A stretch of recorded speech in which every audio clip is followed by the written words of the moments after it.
Hi team, welcome to 10 Talks, another great conversation with a colleague of mine in terms of just working in New Zealand, and had the honor of coaching Chris and her team. And team, as you know, New Zealand is one of my all-time favorite places, and just such an honor to be on the journey of sport with New Zealand. And so we are here to have a great conversation about how women win our way, and we're going to talk global. We're from the US to New Zealand, and really sport is such a universal language for us to connect and be able to share these stories. So enjoy our conversation. Chris, tell us the power of your story. Well, thanks, Colette. And first of all, it's wonderful to be here. So obviously we connected through the Wellbeing Champions, and so it's great that I can be here today and talk to you about my journey. So I guess if we go right back, I always wanted to go to the Olympics, and so pursued that. To when I was at university, I got selected. So I played for New Zealand for 11 years, field hockey, and went to 2 Olympics. And during that time, I was thinking, what am I going to do with my life? And I wanted something where they were going to pay me to play hockey. So I thought, well, teaching, because I'll get paid leave to go and represent New Zealand. So I sort of fell into teaching. It's probably not the career advice I now give students, but at the time it worked for me. Found that I loved teaching. And during that time, I was also got into coaching hockey teams. So I was lucky enough to get a scholarship to do some FIH courses, and I was assistant coach with the New Zealand Black Sticks. I then continued to play hockey after I retired, just socially, and well, not so socially, for New Zealand Masters teams, and was trucking along teaching, really enjoying it, but then thought there's got to be something more. So I guess I'm one of those people that likes change, likes challenge. I'd done my master's, I'd done several courses around life coaching and supervision. So sort of found this job at High Performance Sport New Zealand, and it just ticked all my boxes. So I'm now where I am now is leading a team of athlete life advisors, or performance life coaches, I guess. And we look after all the Olympic athletes and Paralympic athletes in New Zealand.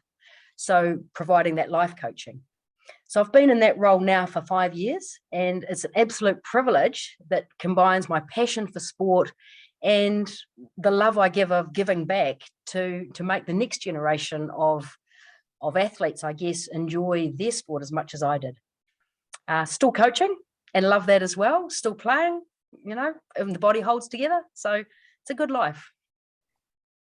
It's a fabulous life, and that's a beautiful story, and just really intros into our desired outcome today to talk about what you would do. You've been on this journey as an athlete, as a coach, as a woman, kind of figuring it out career-wise. So we're really going to dive into the conversation of how are you different today? How would you coach different? What have you learned in the process? And what's really different from a male and female version? Because you've been involved in lots, and especially now as head of life advisors, you're working with male and female athletes, male and female coaches, such a great depth of wisdom that we can enjoy. Yeah. Well, Colette, I think the funny thing is I never even thought about a difference. Growing up in rural New Zealand, small town, I didn't know there was a difference, and I didn't know there were barriers for male and females. I was really lucky to have some strong female role models in my life. And really, it was only when I started coaching myself and went into the cities that I saw these barriers, because suddenly it was pointed out that, women prefer men coaches. Now, I don't know, I was told that in an interview. And so that was the first time I struck anything like that. And it blew me away. And I thought, I'm not sure how having male anatomy is any different to the jobs that we're going to be doing. But I guess what I've seen over time is that our expectations of men and women is so different. And it's part of society's upbringing. And there is a difference. I'm probably going to generalize here, but females like connection. Females like to connect before you correct them. So a male coach can come in and demand something different. And because females, again, generally like to please, they'll do what a male asks. If a female comes in, there's an expectation that they should nurture, they should know me, they should understand me. So what I've learned is actually there's lots of females that actually that's really, really important before they're going to learn from you. So I guess I was someone that was ultra competitive. And again, that's probably not lots of females. So when I go to training, the first thing I do is get stuck in, grab the ball. I want to get going and make use of the time. What I found is my teammates were all standing around wanting to chat and connect. And so that's a big difference for me. I've learned that actually, just because as a player I look this way, I have to actually adapt. And I was probably more unique than the common denominator in the female groups that I was coaching. So now I really prioritize the time pre-coaching and post-coaching. I also find, in my day job that the athletes I'm dealing with, young guys won't say much, and they won't necessarily share everything until they have that trust. The girls that I work with, the young women, they are quite happy, and they'll try to please you. So they will tell you the answers you want to hear.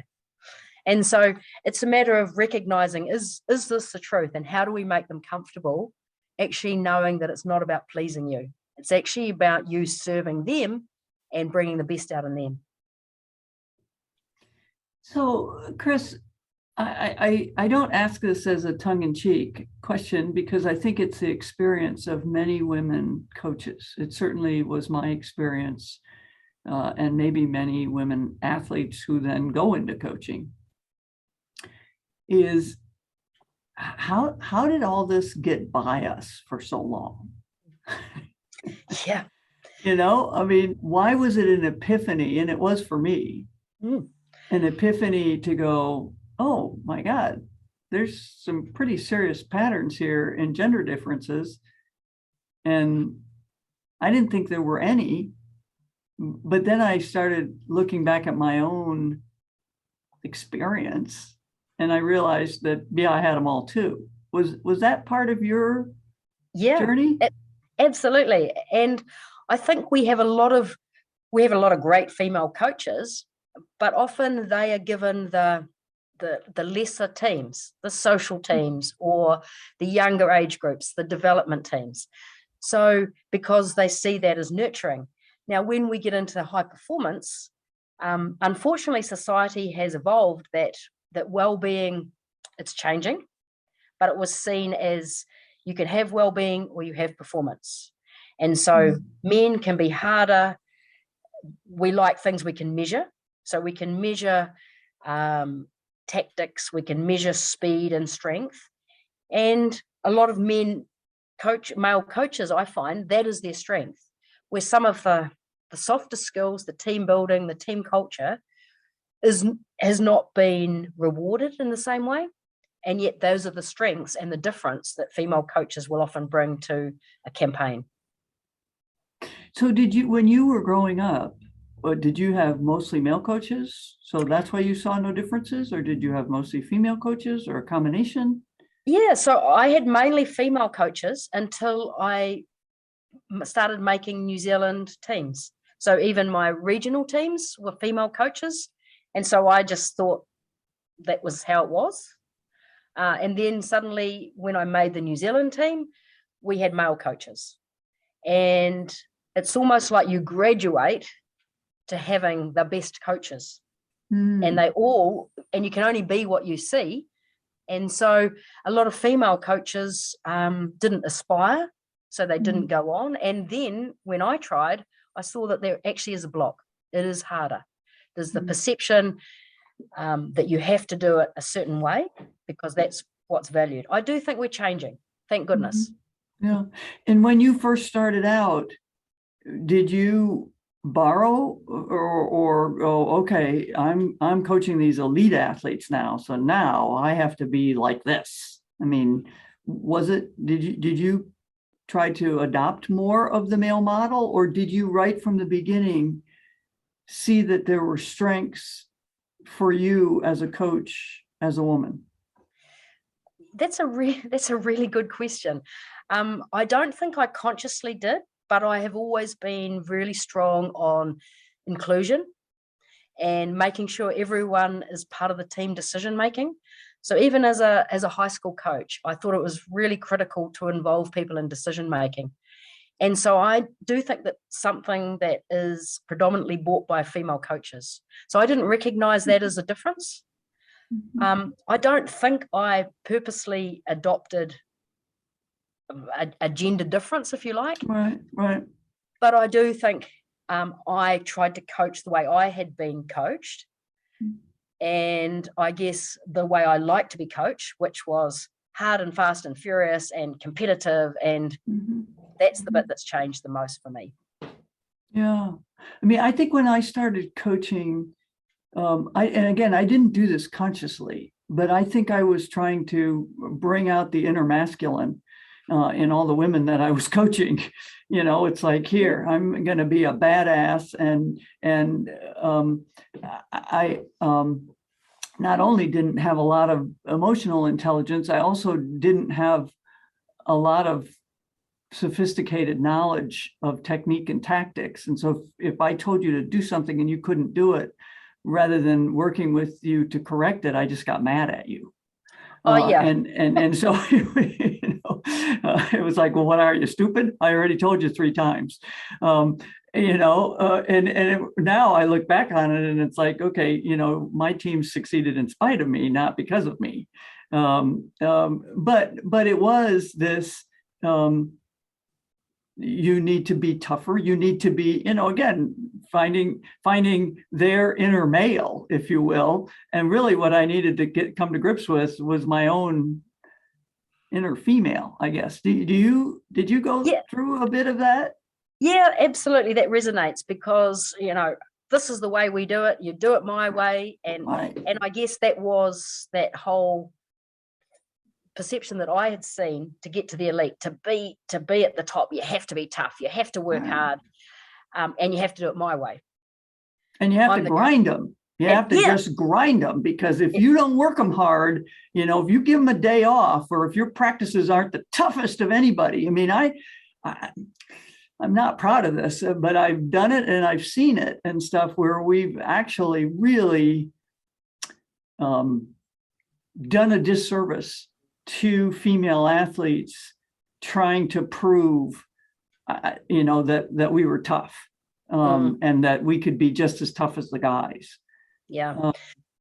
Look, and I had a wonderful New Zealand coach who worked really well with females, and he was probably ahead of his time. So I did learn things from him. But one thing I do remember is being set up to compete against our goalie, where he said to me, the goalie thinks you're soft, so you need to get stuck in. And he said to the goalie, oh, this young one's making you look stupid. Give her a bit of elbow. And so we went at each other, and then afterwards, we were walking in different directions. We were mad at each other. Yeah. Cheap shot at me. And, And then when we heard that the coach had set us up, that was even more frustrating. So I don't think a female coach would do that necessarily, but I know the intent was to bring out more competitiveness in us. And that's something that is always a challenge, because you want to be liked by your teammates. Sure. Well, and I call it challenges to manliness, that we're going to motivate female athletes by challenging their manliness. Do you know you're getting killed, or you're soft, or they think you're no good, or, do you know what the score is? I'm embarrassed for you with this score, or whatever. So I call all of these things challenges to manliness. And I had a female athlete at one point say to me, and this is over 25 years ago, so this is how much it resonated with me. It was, Kathy, I don't need to win. She's my friend. It was an epiphany. It was like, okay, you idiot. This isn't how you get women to compete against each other. you don't challenge that they need to be one up in this hierarchy. You need to challenge their connection and commitment to making each other great. And you did right, but it reminds me, I also played reasonable level squash, and if my opposition didn't hit the ball nicely in a warm-up, I would always win, because I thought, that person's not nice, I'm going to thrash them. So you needed that edge to be able to compete hard. Exactly. I thought if they were a nice person, oh, well, let's just see what happens. But so interesting when I reflect on that. Yeah. So if they would have known that is being nice to you in warm up, they could have won easily. Well, Chris, what's really fascinating about your journey and just our conversation is that you are coaching at the highest level and coaching other coaches now to coach coaches. Are you pulling from your early years of being coached as a woman, or your later years being coached at the high performance from males? So where did this come together for you to be who you are today? I think I'm more comfortable with who I am. And so I don't have to be the people that I can take the best. I think it's that whole self-reflection and how do you work with the people in front of you? What's their needs, as opposed to imposing my style on them? It's actually adjusting to what's best with this group of people. And recently I was exploring more principled decision making in my game and as a coach. If you talk to them the principles and give them more autonomy to make choices, which was quite different to how I was coached. But it's so important, and there's so much joy comes out of the game when people can make their own decisions. So I think that's just wisdom over years. And so with coaches, and we're working with coaches, we're working with women, but I know particularly for coaches, the reason people come to the volleyball coaches convention every year is because they're looking for the silver bullet. They're looking for the shortcut. They're looking for how do I get somebody to pass faster? How can I skip steps? And so my question for you is there one? In other words, when we work with younger coaches, and Carlette is a youngster here compared to me, but we're working with younger people and we're trying to silver bullet them. We're trying to fast track them so that they don't have to take 60 years to figure this stuff out. How are you doing that? What have you found? Is there a way to fast track experience or wisdom, coaching experience? So, well, it starts with exploring yourself and really being honest with who you are and what your values are, and then how is that playing out? I stop to think, I actually don't like the person I am when I'm coaching like this, because I guess it was about letting go of the ego and knowing that you should be judged on more than your results, and you are, but often you get so tied up in being judged by the results that you forget about the other things. And I guess for me, when people are signing up again at the end of the year, that's a measure of how successful you've been. If they haven't enjoyed the experience, you've failed big time. Yeah, well, it should be, though. What we hear from coaches all the time is, my administrator's not judging me with what I'm doing to create the whole person. They're looking at my win-loss record, and that's so, is it that to say we should be judged by something other than our win-loss record is a should, but we can't control that. So is it us getting comfortable with the fact that it's about more than that? It is, but it's also taking people with you. So like rugby's the game in New Zealand. That's our national passion. Absolutely. Yeah. Absolutely. And when you hear our provincial rugby coaches saying that their KPIs are based on more than results, it filters down. And so I think as coaches, and females again are not good at this, but we need to challenge about this is how we are, this is who we are, and this was what we'll create. Now, nobody sets out to, or nobody would admit that they just want results. If you talk to people that are making those decisions, they all want to make better people. Everybody talks that. So then how do we make them put that into your KPIs? So it's actually part of what you're doing. So I think we should challenge back when it's just about results. And have you been successful in High Performance New Zealand in incorporating those kinds of, I mean, are they measurables into the evaluation of your people?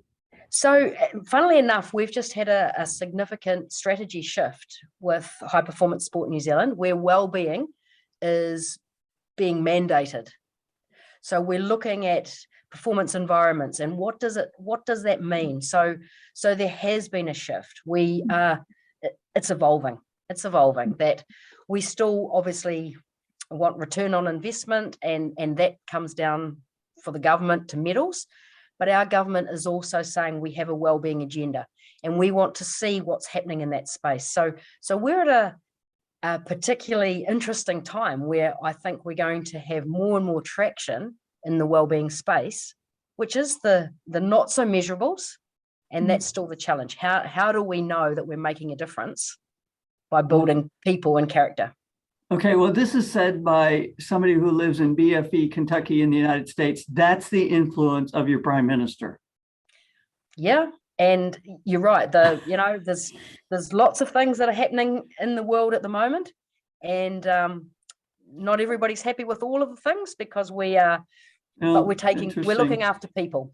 I definitely defer to Chris on this. I just want to add, I've been working in New Zealand, I don't know, 10 or 15 years, so a long time. And I think the fact that you even have life advisors as the term, I mean, it's now transitioned into maybe life coaches. I mean, there's been a transition, but the country has been devoted to the life of athletes. I mean, they brought me in many, many years ago. And so that I would say that, again, not to go political because I'm not experienced in that, I would just want, Chris, for you to share how it has been a journey that you have named as a priority and made sure that, High Performance Sport New Zealand represented that. You've certainly had to own your staying power and your identity and get measured by it. And is it of value? I just believe it has been part of your character and your core and your structure for a very long time. Is that true? Or how do you want to kind of take us through that? Yeah, look, I absolutely think it's part of the New Zealand people. We like to think that everybody deserves a chance, that everybody's equal, that we will look after people and we care for people. And so it is part of our culture. So yeah, as you say, Carlette, having life advisors has been something that we've done forever. We have had subsidies for athletes to do university so they can have a dual career. So we have tried to look after them in that space, but there's always been that edge. So my team, the life advisors, if you like, weren't seen as part of performance. So the significant shift is that it's not well-being or performance. Now we see how can we integrate the two. So I do think that's a shift. Our strategy is that we want to inspire the nation through high performance sport. And so we want to have good people. And so how do we make them good people? How do we make sure they're giving back? How do we make them show gratitude and appreciate that the country is investing in them so they have a responsibility? And that's the bit that I love, because it can be so easy with high performance to get tied up into winning. It's all about me, instead of saying, wow, what a privilege, but what a responsibility I have as a leading sports person. And New Zealanders are very, very good at supporting our athletes when they're doing the right thing. But man, when they don't play the right way, if there's integrity on the line, then we drop them like a hot potato. So it has been part of our culture that you have to do things the right way. And so well-being is getting promoted up there. It's the right way, right? I mean, it really is. is the right way. And that's what I love about it is, when you talk about New Zealand rugby, it's as competitive as you could possibly be. And it's also more compassionate and caring for your people than anything. So we're really combining that love of competition with that same deep compassion to take care of each other. And to me, that is well-being, is that it isn't kind of some system that sits on the side. It's an integration of, how am I going to be a top performer? You're taking care of my heart, you're taking care of my head, you're taking care of my body. It's really a completeness rather than a separation. And I do think New Zealand has been on that journey. And so it's something that we can learn. And certainly from a woman's perspective, I know that, there's a lot of women in high performance sport in terms of being able to be life advisors, and now moving into head coaching positions. That's new in terms of really breaking, as you said, you did hit that wall that you really couldn't be a female coach and be at high performance. How have women done that? Yeah, so it's really interesting. We are certainly changing, and the government recently made a mandate that you wouldn't get government funding unless your boards had 40% of both genders. So to bring in diversity, so that had to be mandated. We're not there yet with coaches or high performance directors, but what we are doing is setting up, I guess. And it's not just training, but it's networks to strengthen, because we know women have the skills, but it's actually making sure that they have the confidence to put their hand up. It's also making sure those selecting are selecting not from a male term of reference, but they're actually seeing the other skills and the diversity as a strength, not as, well, they don't do this. It's, wow, let's be curious about what the difference is and how they might complement what a male coach could bring. Well, and so it's fascinating to me, because if you're saying, Carlette and Chris, that in New Zealand there has always been, or for a long time, there has been this paradigm of wholeness as the goal, then, I mean, some of it is that's, and I'll talk US and my experience of it, is that's one of the strengths that women bring to boards and athletics departments and political discussions and those kinds of things, is more of this relationship oriented and the elevation of, let's make sure that we're talking about that as well as talking about winning and competing and being tough and being strong. You're saying that New Zealand has always had that, or has had that for the last 10 years. So, I mean, again, this isn't intended to be a tongue-in-cheek question, but it's like, well, then what do women bring? If they don't need us for that, what do they need us for? So I think, so we're a bit of a paradox. So we value people, and we've had some really strong leaders. We've had female some of our top people. Mm-hmm. But yet, if you look at our statistics, females in New Zealand are still underrepresented in Parliament. They're still underrepresented in positions of power on boards and what have you. So we're not necessarily delivering. We know the theory and we're talking the right talk, but there is a gap between our espoused theory and our theory in action. Mm. And I guess that's what is shifting. I think that now we're mandating so that actually we can't just talk it. We actually have to deliver it. You have to do it. Yeah. Because, for... again, the terminology in the United States is that we just don't want men in skirts, so and there's still I think a significant number of people who go, there is no difference. Well, you get over it, Kathy. There's no difference here at all. And, this is just human behavior. I appreciate that setup very much, Kathy, is that Chris, what I've heard you say is that you are now, because you've put this in place, that it's a mandate, you have the opportunity to train women to go for the positions. And that is very much what Kathy and I are very intentionally talking about and having conversations about. How do we give women the courage, to raise their hand and to say yes? We know statistically, like, a woman will wait and hold back and feel like she's not qualified, versus a man will just go for it and become qualified. So that's what I hear you really stepping into from a power position, is that the mandate basically just said, okay, the competition is on, all right, everybody gets to play. Now we want to train for greatness. And so being intentional to take women and train them to be great women, not great men or great anything else, really just, great as being women. And then they have the opportunity for playing time, for lack of better terms, right? We're not just sitting and talking about this. We're putting them in the game, we're supporting them, and we're saying, go, let's figure this out. And that, I think, is what is the gift that we can learn from New Zealand, and what Chris brings to us is really that opportunity to say, we want to set you up to succeed, versus we're going to give you a chance, but we figure you're going to fail.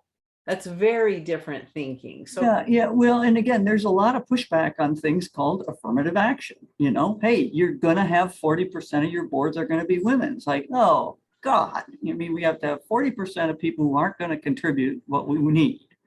Or in our schools, you have to have this many, of this minority group or of that minority group. And again, there's tremendous pushback in cultures about that. And so Yep. the narrative that I think I'm more comfortable with is that that diversity is a strength. It's not a weakness.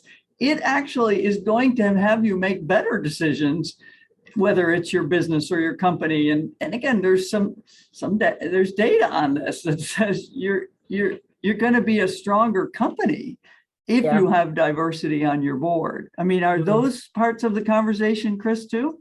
Yeah, absolutely. And a very wise woman once said to me, don't apologize because you got somewhere because you're a female, to balance the books, if you like. But then when you're there, prove your worth.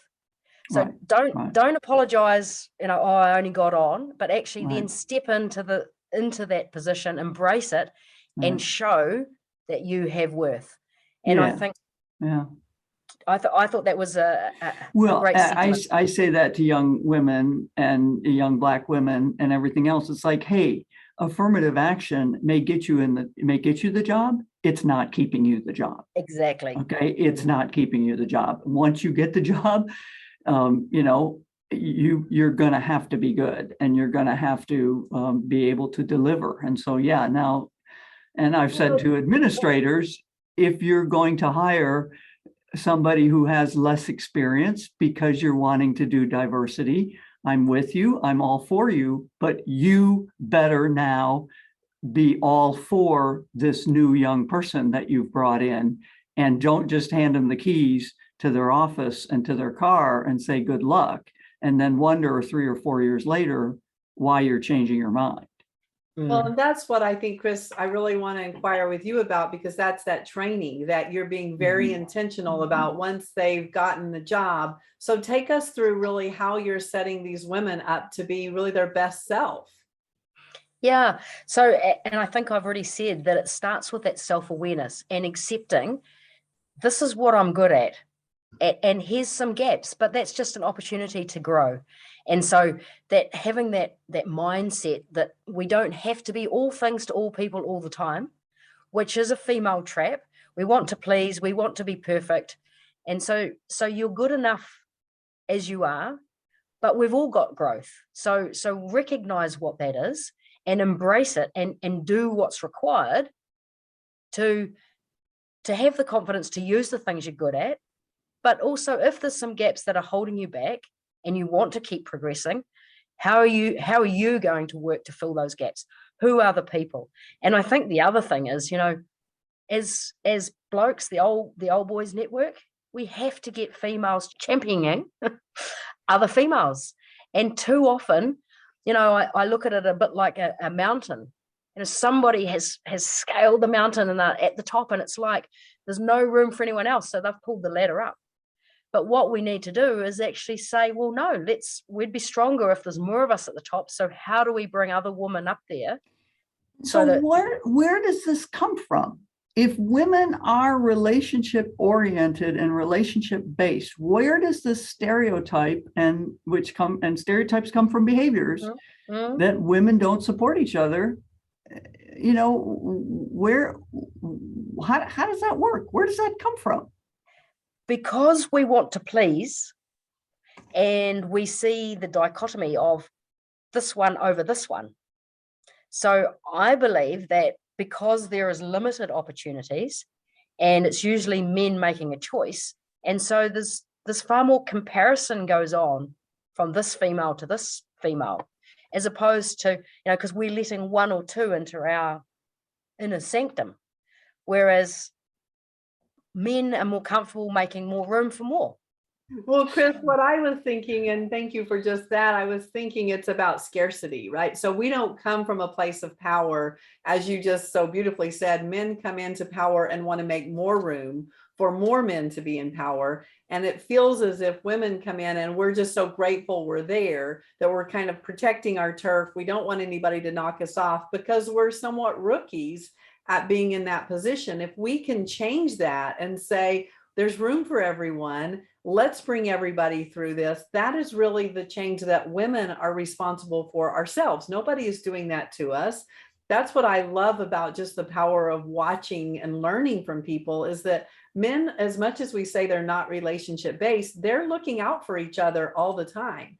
They do a better job in that definition of relationships than women do, because women compete against women and men compete to win.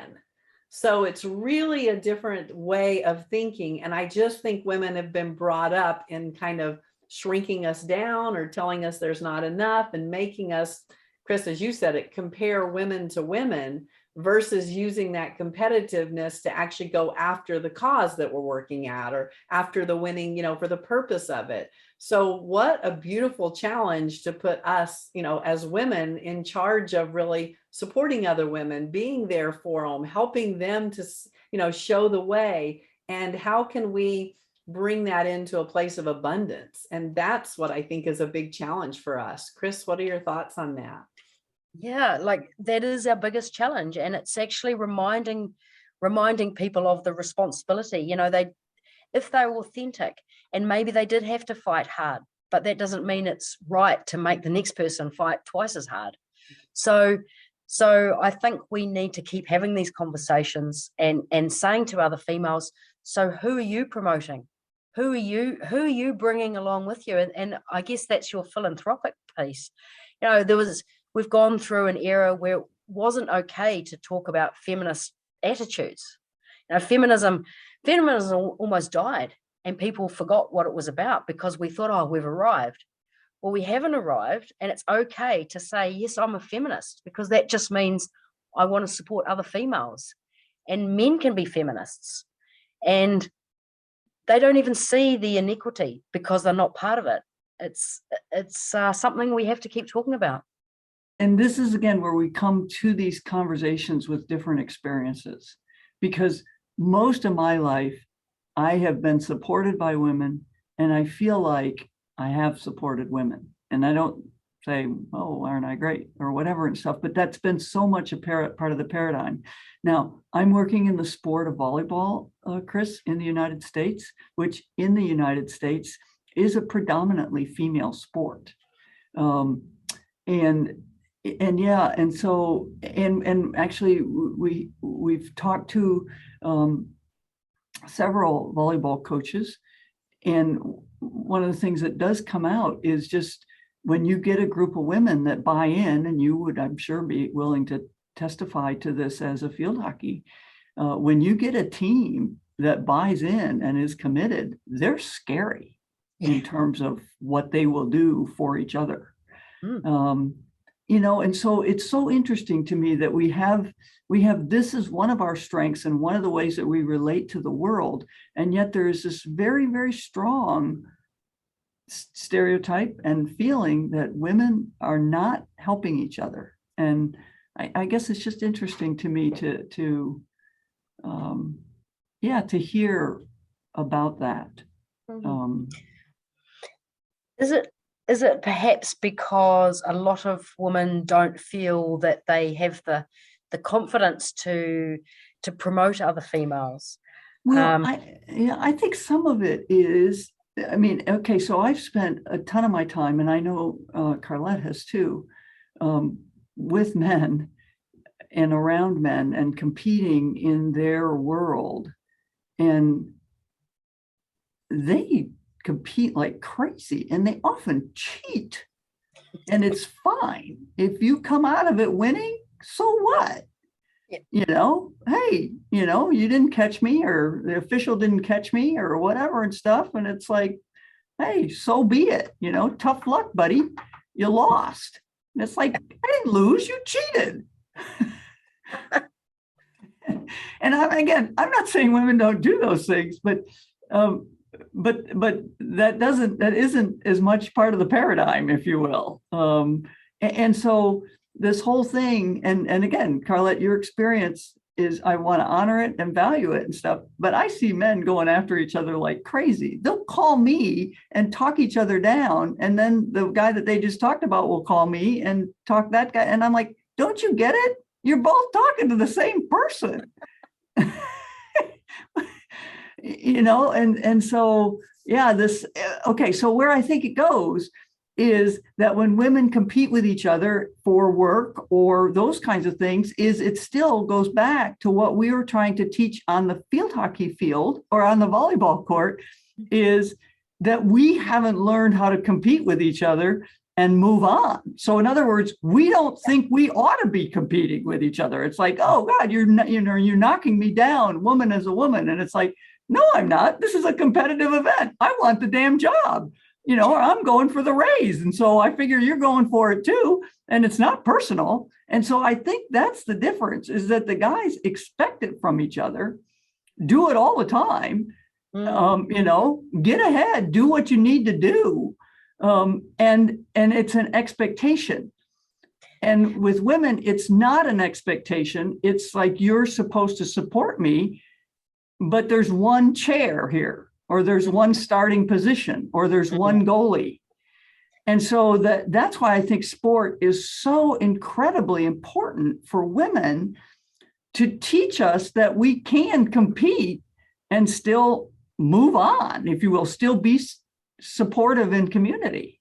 I don't know. Liked and all of that language. Yeah, go ahead, Chris. Well, to me, we're talking almost like the tall poppy.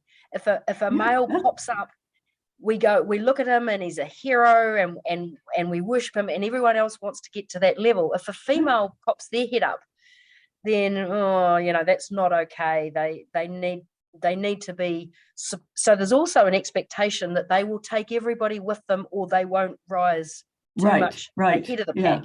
Yeah, I mean, I think you find this in minority communities generally, because I see this in some of the engagements and interactions in the United States in the Black community, is that there's very much, oh, you're living in the big house in the white neighborhood. What are you doing? The tall poppy again. Yeah, you're just poking out here. And so maybe it's something that is more of a characteristic of minority communities generally, that we have this expectation that we've got to bring everybody along all the time. I don't know. What do you think?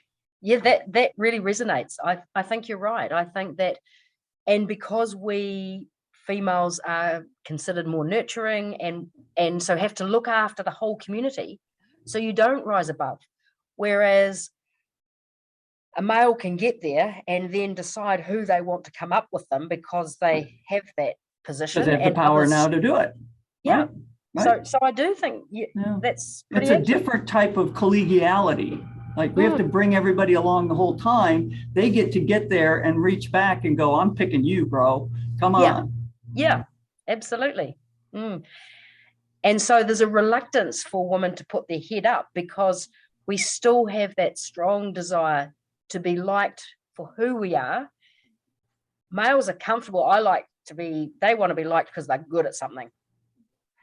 And so they will celebrate their excellence at something.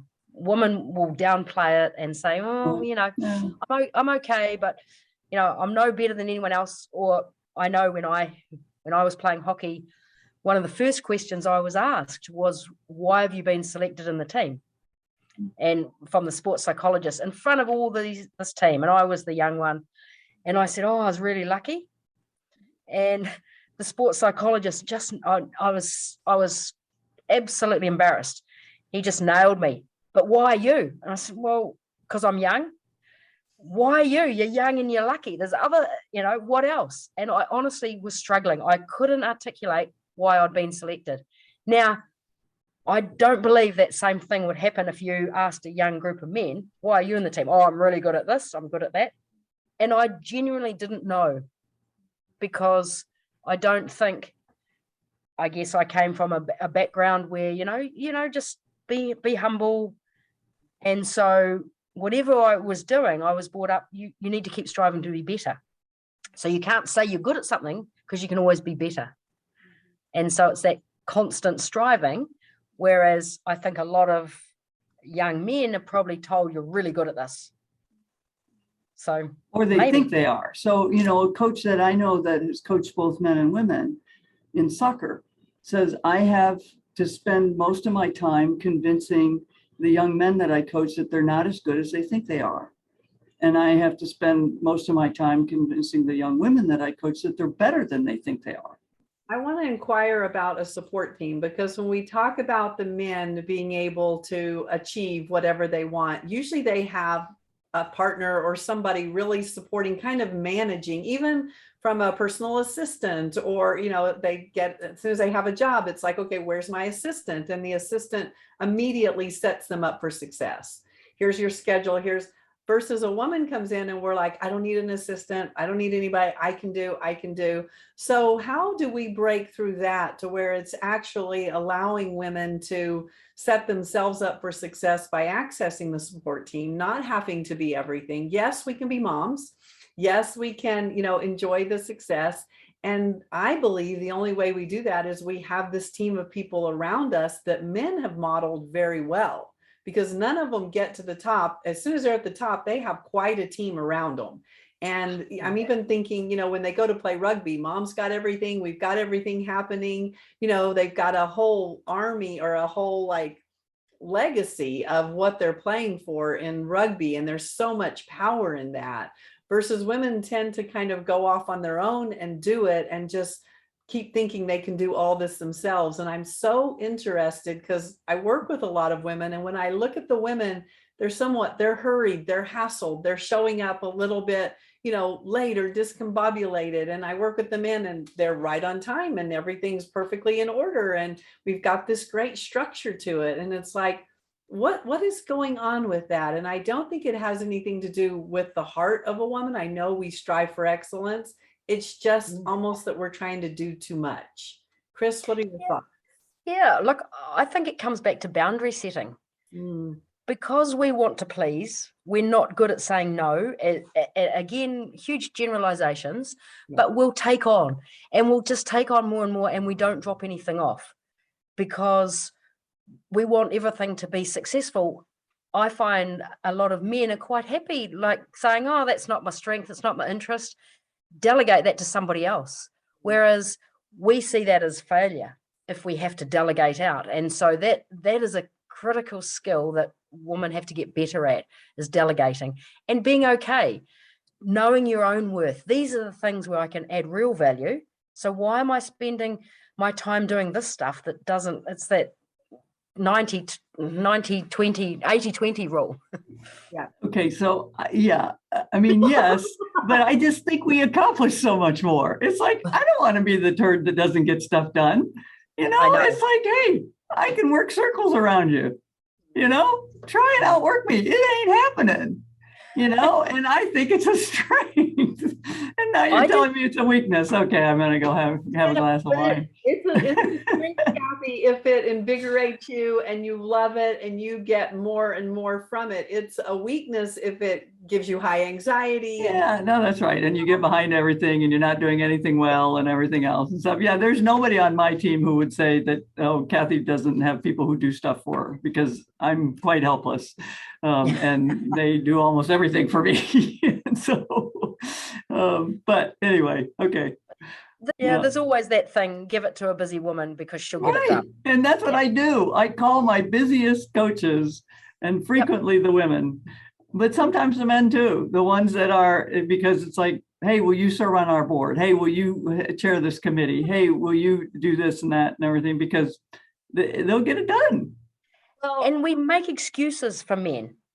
Like I find constantly, even in our workplace, that oh, well, that's just the way he is. Well, no, if we have to fill in this paperwork and do this, then actually this expectation should be the same, and they're not. And I think that's really clear. Society has allowed, because women multitask. That's what we know. Is that how we raise boys? I mean, have we created our own problems and stuff? Absolutely. Because as moms and stuff, we've done all this stuff. I mean, I always used to so in my family, 3 girls, 2 boys.